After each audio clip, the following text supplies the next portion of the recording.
Einen wunderschönen guten Tag, meine sehr verehrten Damen und Herren, und hallo Freunde, herzlich willkommen auf meinem Kanal. Mein Name ist Alexander und ich fahre heute auf den Spuren von Annette von Droste-Hülshoff vom Hauptbahnhof Münster zur Burg Hülshoff und zum Rischhaus.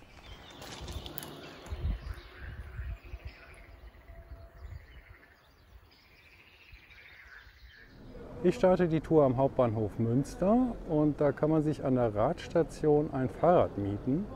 Die sind ganz gut und für die Tour reichen sie alle mal aus. Man fährt dann vom Haupteingang des Bahnhofs einfach geradeaus die Windhausstraße hoch und da biegt man dann nach links in die Promenade ein und fährt runter zum Aasee.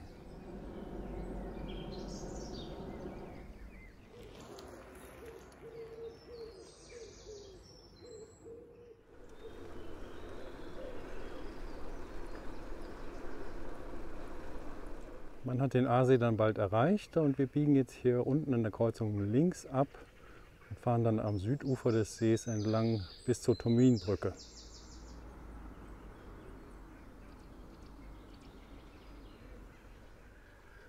Denn nur hier am südlichen Ufer des Sees hat man ungetrübten Blick auf das Wasser.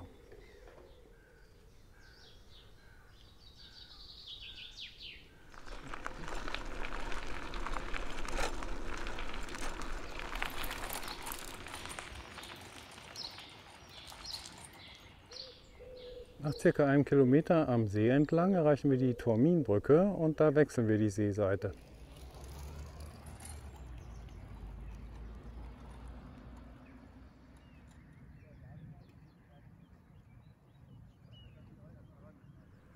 Man fährt dann von der Brücke noch ein Stückchen weiter und biegt dann an dieser Ampel ab zurück zum Aasee.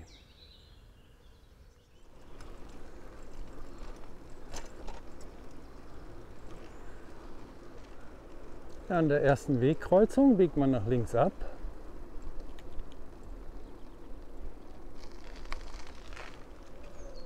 und fährt dann oberhalb des Sees immer mit Blick auf Wasser.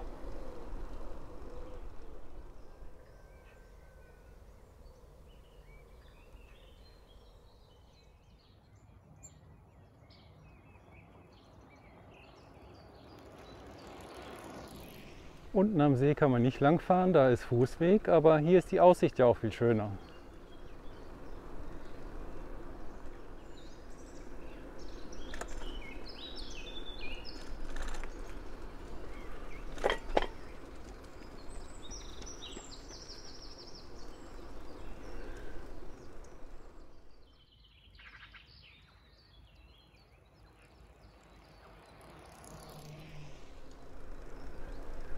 So, hier endet jetzt der See, aber wir fahren weiter geradeaus.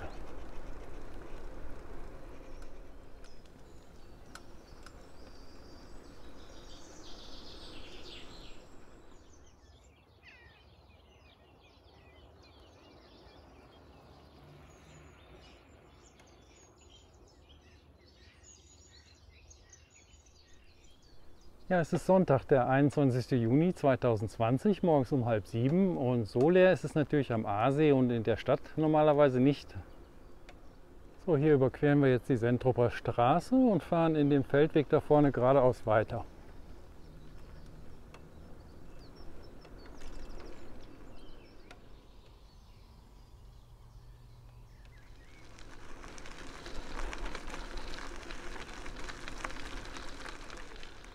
Jetzt überqueren wir die Roxeler Straße und fahren geradeaus in den Rammertsweg.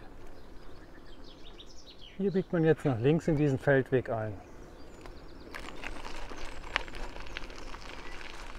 Ich habe die Strecke so ausgesucht, dass es nur über kleine Nebenstraßen und über Feldwege geht.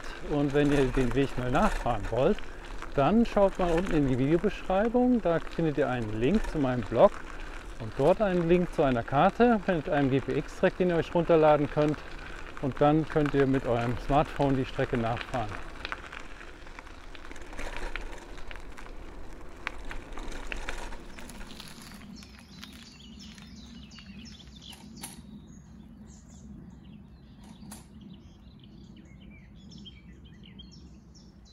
Ja, und hier überquert man jetzt die Ahr, die später in den Aasee fließt.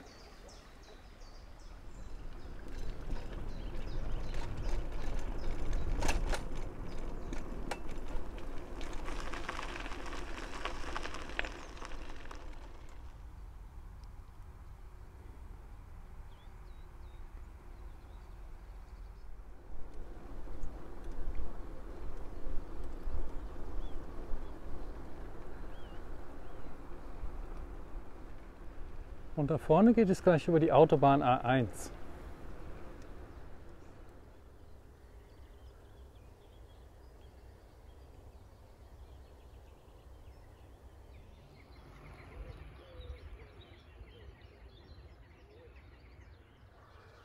Man kann jetzt hier direkt an der Hauptstraße zur Burg Hülshoff fahren. Wir überqueren aber die Straße und machen noch einen kleinen Schlenker über eine Nebenstraße.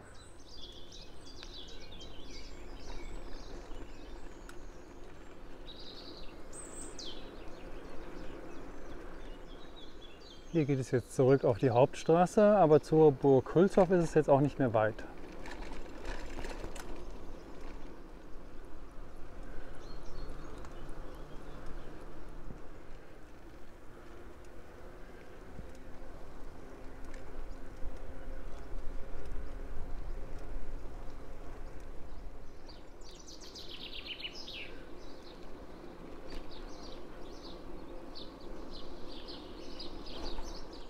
Das ist der Eingangsbereich vom Schlosspark und gleich daneben kann man seine Fahrräder sicher abstellen.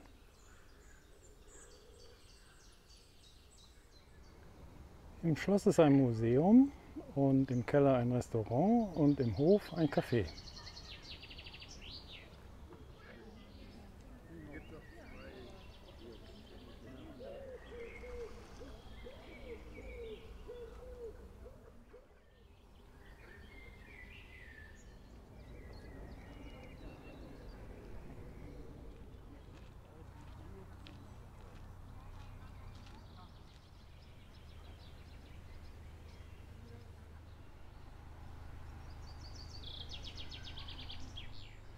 Am Ende dieser Allee befindet sich das Teehaus, genau in Sichtachse zur Burg.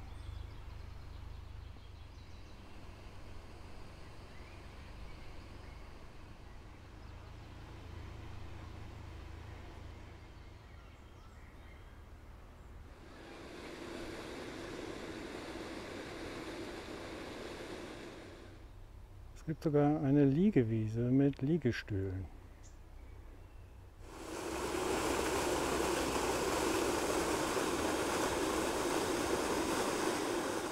Die Tour geht dann gleich neben dem Schloss weiter.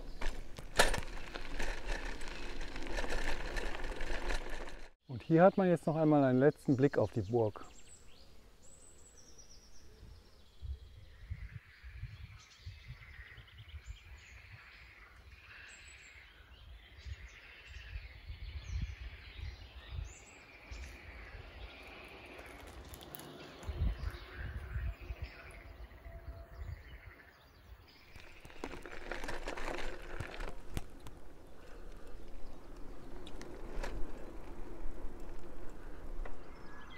Und hier überqueren wir auch wieder die Ahr. Das ist jetzt so ungefähr der kürzeste und schönste Weg, den ich zur Burg Hülshoff kenne. Ich bin aber auch schon andere Wege gefahren, zum Beispiel über Harwegsbeck. Und das Video verlinke ich euch jetzt hier oben in der Ecke. Zwischen Burg Hülshoff und dem Röschhaus liegt Haus Vögeding. Und da soll Annette von Droste-Hülshoff auf ihrem Weg zur Burg Hülshoff eine Pause eingelegt haben und oben im Turmzimmer bei ihrer Freundin ein Glas Buttermilch getrunken haben.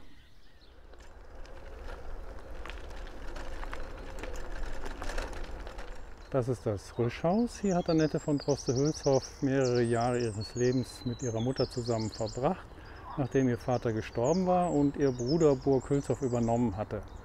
Und hier sind wichtige Werke entstanden, ich meine auch die Judenbuche. Es lohnt sich auf jeden Fall, den kleinen Park zu besuchen. Das Röschhaus selber ist auch zu besichtigen.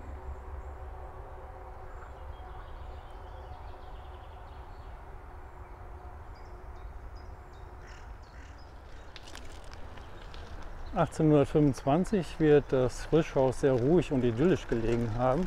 Jetzt führt wenige Meter entfernt die A1 entlang, die wir jetzt gleich überqueren.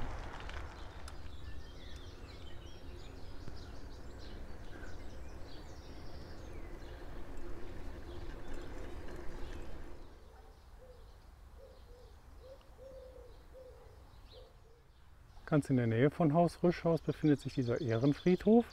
Hier befand sich während der beiden Weltkriege ein Gefangenenlager und hier liegen diejenigen, die das leider nicht überlebt haben.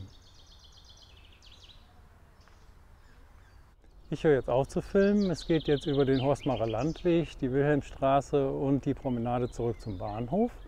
Und ich hoffe, das Video hat euch gefallen. Wenn ja, dann teilt es doch mit euren Freunden. Und über einen Daumen nach oben freue ich mich immer ganz besonders. Das motiviert mich weiter, Videos zu machen. Ja, und abonniert doch auch den Kanal, damit ihr das nächste Video nicht verpasst. Und schaltet dann auch das nächste Mal wieder ein, wenn es heißt, ich kam, ich sah, ich filmte. Tschüss.